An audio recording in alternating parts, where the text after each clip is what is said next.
Storygram Network. Hosting for this podcast is generously provided by Transistor at transistor.fm. Hi, my name is Laurelee, and this is It's Not About Food. So it's not about food, and it's not about weight.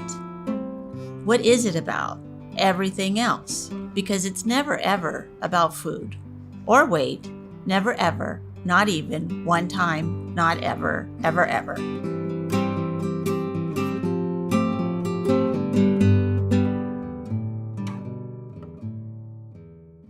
Hello, everyone. This is Laurelee Roark from It's Not About Food podcast. And today I'm going to be talking about the Body Love card, Holistic.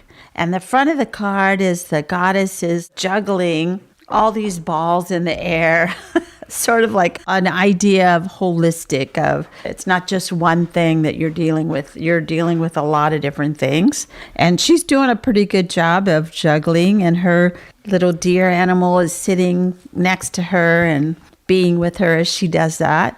And the back of the card reads, holistic means looking at ourselves in a way that includes our entire being, taking each part of ourselves into consideration. When we stop measuring ourselves by how we look, how thin we are, or how much weight we've lost, we can begin to embrace all of our physical, emotional, and spiritual parts of ourselves. We move beyond the goals of having a certain body type and into the integrity and magic of the recovery process itself. So that's all to say that there's a wonderful person who I have on today who I feel has always embodied this idea of holistic healing, holistic living, and has done such a wonderful service for the world at large, especially around eating disorders. And I'm really glad to have Debra on today. And I'm going to introduce her, and she can talk about who she is and what she's been doing. And we'll just have a conversation about the idea of being holistic. Thank you for inviting me. Thank you for doing this. I did actually listen to some of the other recordings just to see, okay, what's it like and what do people do and say? And that was moving and slightly intimidating. Like, oh man, they all sounded so professional. But oh well, here I am. And you will too. And what's relieving is I don't have to be perfect. I can just show up as who I am. And that feels like it's embodied in this card. Absolutely. So the idea of holistic, being holistic, not only in recovery from an eating disorder or for you working with somebody with an eating disorder, but also just the holistic living. How do we do that? What do we need to do to be able to do that? And I love the image you sent me the other day because there's layers and layers of what this is about. Yeah. A couple things I think to mention. One, because I've been remembering back in preparation for this talk, I was remembering back to when the only way I had of measuring my worth was how thin I was or how rigidly I could stick to whatever diet plan I was obsessed by at the moment. And certain ways into recovery, I started having this fear, is there going to be no way to feel like I'm growing or moving or changing or doing anything that feels valuable or exciting if I'm not doing this anymore? And so happily, my life has grown richer and broader and vaster, so that the answer to that question was an enthusiastic yes. There are plenty of ways still to grow and change and deepen and evolve and contribute and whatever. The other image that came to mind was there was someone whose dissertation committee I was on, and her study was how to work with moms and girls who were at risk. Wow. And it was 8 to 11-year-old girls. They were either at risk because the mom was preoccupied with what they were or weren't weighing, or because the pediatrician started getting freaked out about what they weren't weighing. And so it was a dual program. One of the groups was for the girls, the 8 to 11-year-old girls, and one of the groups was for the moms to help them work with their own body shame and body hatred stuff so that they least minimized passing it along. And one of the exercises that was happening in the girls group was to create a mobile of who I am. Wow. All they had was a wire hanger, some string, and 12 index cards. And they could make the strings various lengths and write different things on the cards, but only one was allowed to be about weight or body image. Oh my God. Had to come up with 11 other ways of describing themselves. Oh, And it could be, I love that. how to be a good friend. I can keep our secrets. Or I know how to kick a ball hard playing kickball. Or I really love music. I'm learning how to play the piano or whatever. But they had to come up with 11 other ways of saying who they were. Wow. Aside from body image or anything about appearance. Right. And it really put into writer balance. That's one element, how tall we are, how short we are, what color our hair is, whatever. But it's only one element of many. Right. So I loved that exercise. I love that. But that whole idea of what we weigh and what we look like has taken all the air out of the room of so many young girls. I'm thinking about a book that I read many years ago. I think it was called The Diaries of Young Girls. And she went back and looked at diaries from all the way like in the 1900s. And they would say, I want to be a better person. I want to go to school. I want to be a doctor. I want to be a mother. I want to be a nun. And that's what their diaries were about. And then fast forward to the diaries at the time when she was writing the book. And it was, I want to be a size 0. I want to... I want to have long hair. It wasn't any more about who they were as people. It was about what they look like. And that was the whole book, was like, look, it's what's happening to our young girls. And it was just phenomenal. I'm going to have my young peer educators do this exercise because they've got this down. And I know that they'll come up with a lot of stuff. But it's a really wonderful exercise to give anyone, really. Yes, absolutely. The little drawing that I sent you, one of the main differences between the focus on this drawing and the focus of what we look like, if we're preoccupied with what we look like in the mirror, look like to others, we're giving the locus of control of our worthiness to something outside of us. I just had a bunch of elements on this image. It might be different elements for other people, but for me, it was an invitation. Okay, how do I tune in inside and discern where am I in right balance? Where am I out of right balance? And so it has things like ability to give, ability to receive. Where am I on that spectrum? And I certainly have been guilty of compulsive need to prove and giving too much and blah, blah, blah, but I've gotten in right or balance on that front. Yeah. Or similarly, openness to self-experience on one end of the pole and awareness of surroundings on another. I grew up pretty hypervigilant, worrying about whether I was going to get in trouble, whether I was going to get yelled at, whether my mother was happy, unhappy. There was a lot of focus outward, and it wasn't until really my eating disorder recovery years that I began to explore internal experience and becoming open to internal experience. And then there are a bunch of other poles. But the point of the exercise with my little schematic here is, how do I tune in? How do I tell? How do I listen inside, whether I'm in or out of right balance, even in terms of things like work versus play? Yes, of course. Balance. And how do I tell? And so that's one of the things I've been playing with recently and expanding at 3 tiers. One is internal, like how do we listen to ourselves and our bodies to tell, and our spirits to tell whether we're in right balance inside. And then interpersonally, how do we tell if we're in right balance interpersonally? Yeah. Am I giving too much? Am I giving too little? Am I trying too hard to control? Am I not taking up enough space. How do I tell that interpersonally? And then the thing that probably has me most passionate at the moment is systemically.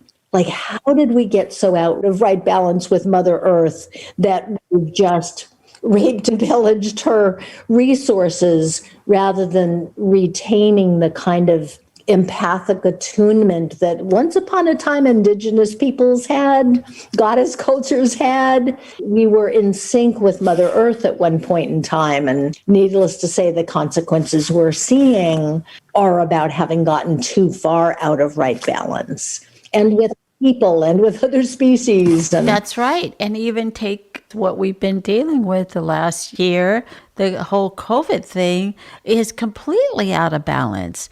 We're not in balance at all. And I feel like right now we're trying to get some balance back by getting the vaccines and putting on our mask and staying apart from people and doing the best that we can. And even then, people are saying, no, I'm not going to do that. I'm not doing it.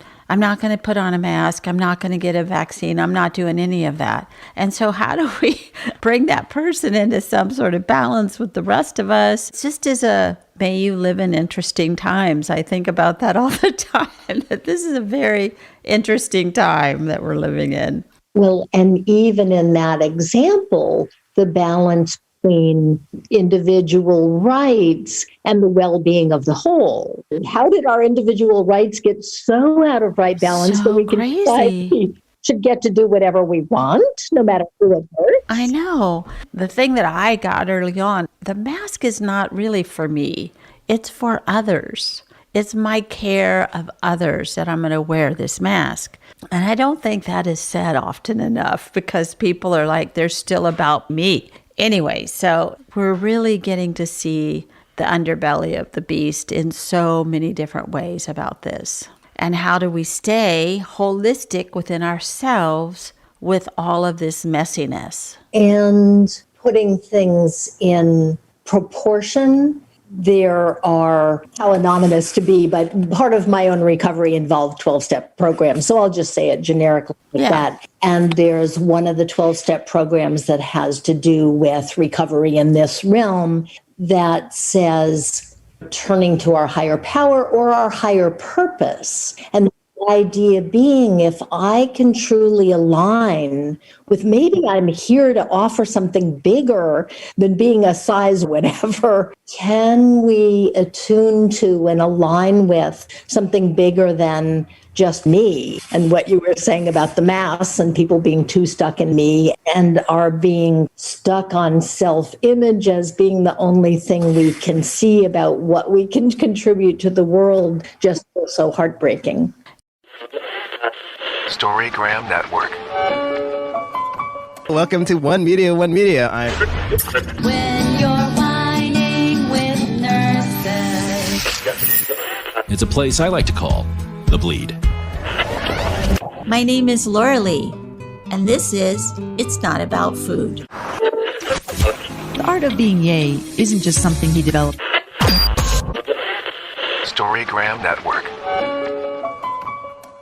Yes, and I too am in a 12-step program for a very long time. And I can remember what you were talking about before is I got sober and I remember my very first meeting sitting there and going, well, now I'll never have any more fun. I was 28 years old.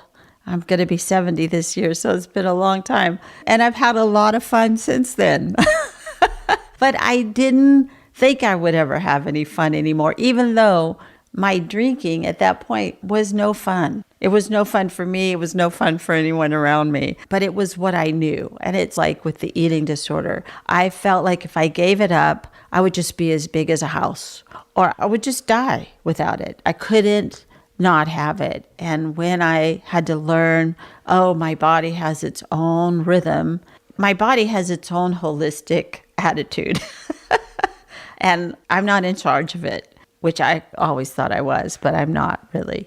Well, and looking back, when I think about what was really wrong, when at age 2 and age 5, I was desperately turning to food as if my life depended upon it, or when I was desperately dieting as if my life depended upon it. And then later in college became bulimic, and I didn't know what I didn't know. I didn't know what was wrong. Right. There weren't words for what was wrong, except that I was desperate and had no tools. Those were the only tools I could think of. And there was help. Nobody, at least in my immediate circle, said when I came home from my grandparents, having been there for 3 weeks when I was 5, and I'd never met them before, but my brother was getting born and he was in intensive care because he was premature or whatever. And I turned to food as if it were like the glue to hold my terror together. That's all you had.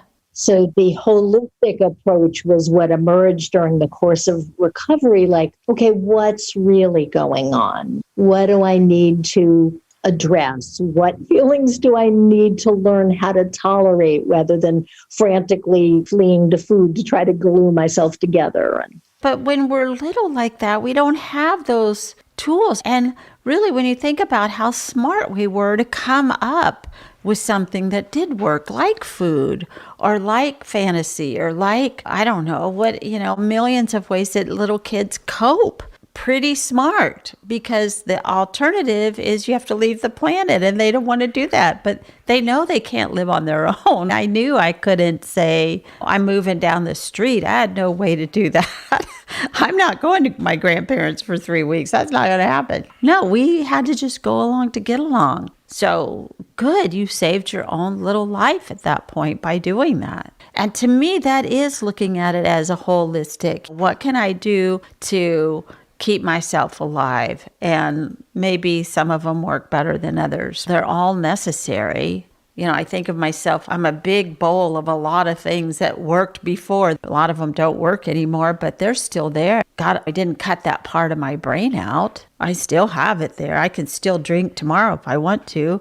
I'm not probably going to do that, but I really only have one day to not. And I think the other reason this card spoke to me was one of the main modalities of therapy that I do these days is IFS, which is internal family systems. And even if I hadn't formally studied that yet in the 1970s when I was in recovery, intuitively I got the value of trying to ask inside, okay, what part of me wakes up in the morning and says, I'm not going to do this again? And what part of me takes over by clock in the morning, such and such o'clock in the afternoon or whatever, racing toward the only coping mechanism I know? And what do I need to learn about, like, that binger part of me, or the one that came out after that, the purging part of me? What do I need to learn about how that part of me was trying to help, what the goal of that part of me was, which was absolutely to help me survive, how that part can be unburdened from that responsibility, how that part can unburden from some of its history so that I can grow in healthier coping skills and kinder coping skills. As you're talking, to me, what you're describing is a part that I didn't have until I had support to think about that. Because by myself, I just thought I was awful. The reason why I have this fill in the blank issue with alcohol or drugs or cigarettes or relationships or money or food and weight was because I was not okay. It never occurred to me until somebody else pointed that out. Oh, you didn't know what else to do but do that. And you helped yourself through hard times by doing that. At first, I didn't even want to hear that because I'd have to completely change my attitude about myself, which I didn't realize I could. But yeah, you're talking about asking yourself these questions. What am I doing by doing this? What am I trying to get?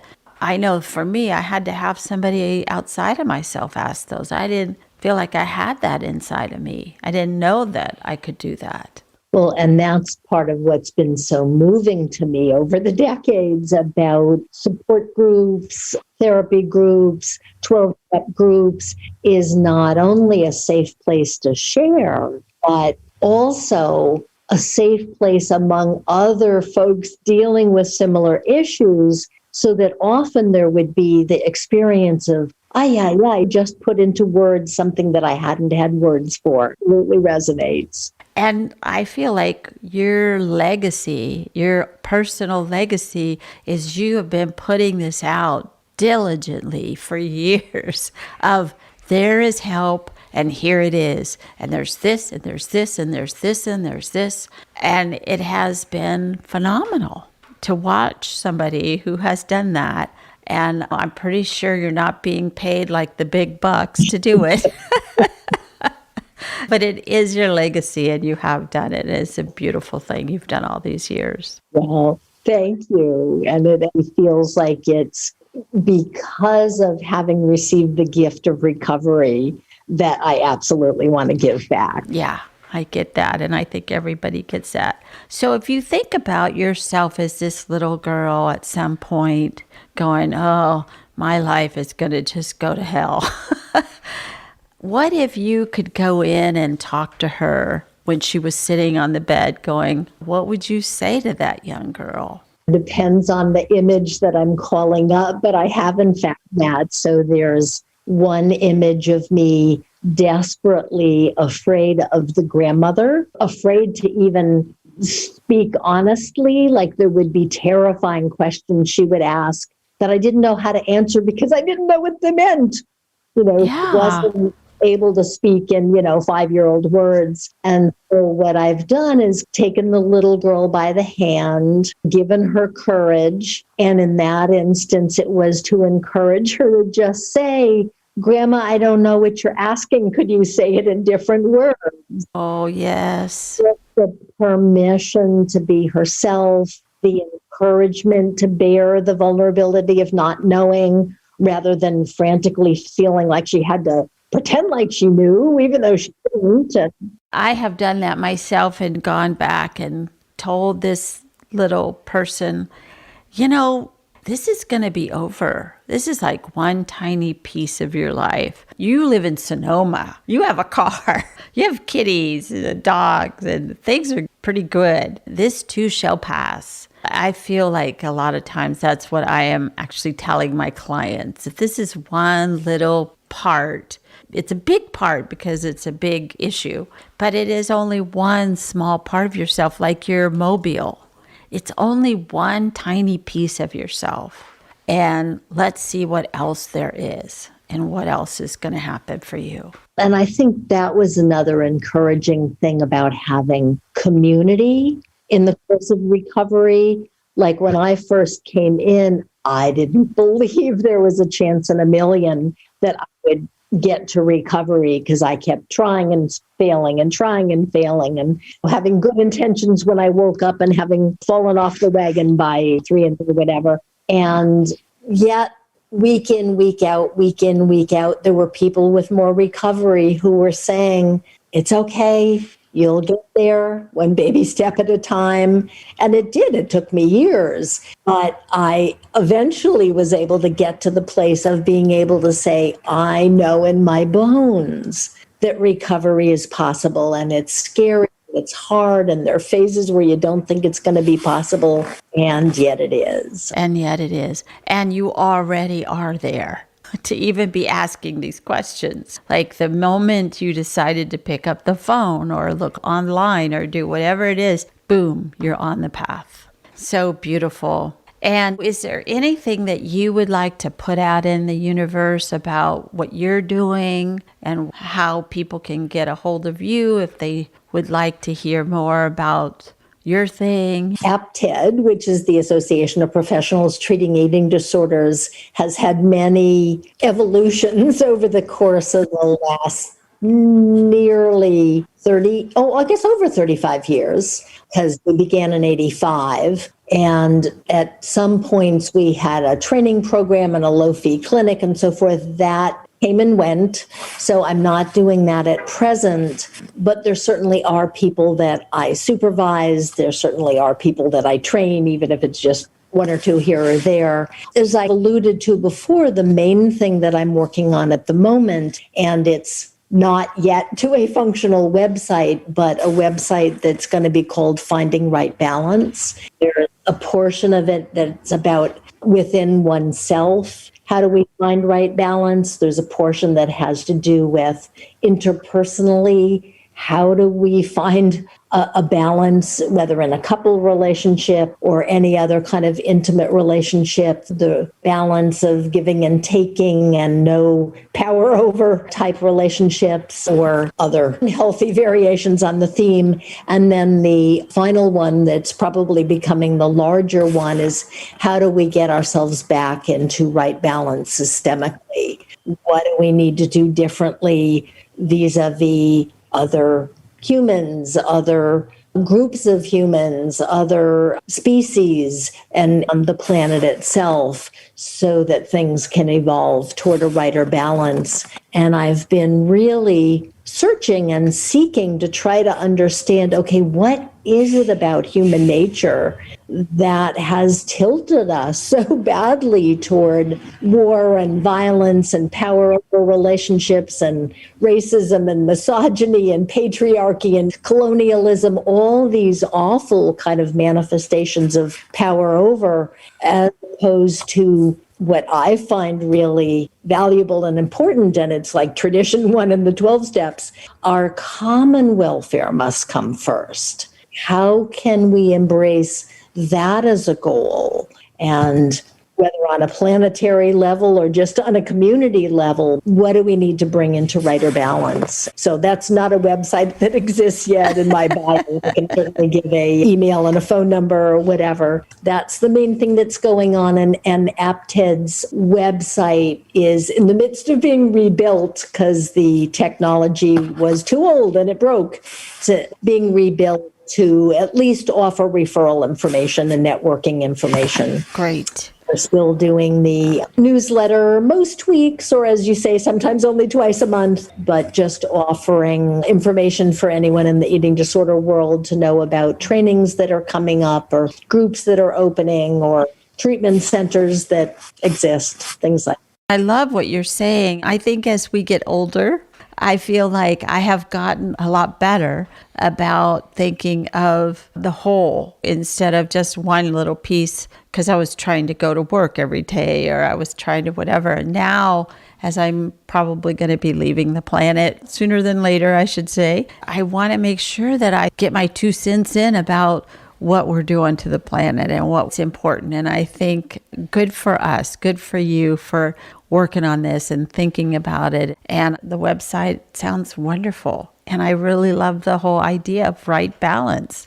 because we have been so out of balance. And the last 4 years, they've been so hard on us who are trying to live an authentic life. It's been very hard to watch it. Yeah. And yet it's exposed in more egregious relief than we ever saw before. Yeah. More badly things were out of right. Yeah. And that it's always been there. And we just didn't see it or didn't want to see it. I knew it, but I did know it. It wasn't in my face every day. Would you mind reading the Today I Will Practice at the bottom of the card? Today I will practice remembering that my recovery is holistic. When I notice I am measuring my progress or worth in weight or looks, I will remember that this is not the true measurement of myself, and I will find other ways to acknowledge my growth. Oh, when Carol and I made these cards, I often say to her, that sounds so great. Who wrote that? You might have, or I might have, but one of us did, and when I hear you say it, it sounds, wow, that is so great. So when I notice I'm measuring my progress or worth with my weight or looks or how much money I have or whatever, it's just not who I really am. It's so great that you were here today to talk about this. Thanks again for inviting me, and thanks for sending me the cards. Oh, I'm so glad you liked them. Lovely and wonderful sentiments. Thanks, and have a good day. And I'll see you on the road of happy destiny. Absolutely. Thank you for listening. You can find me on all the social medias at It's Not About Food. And if you would like to get the show a week early and ad-free, you can become a member at Patreon. Search It's Not About Food podcast. Thanks so much.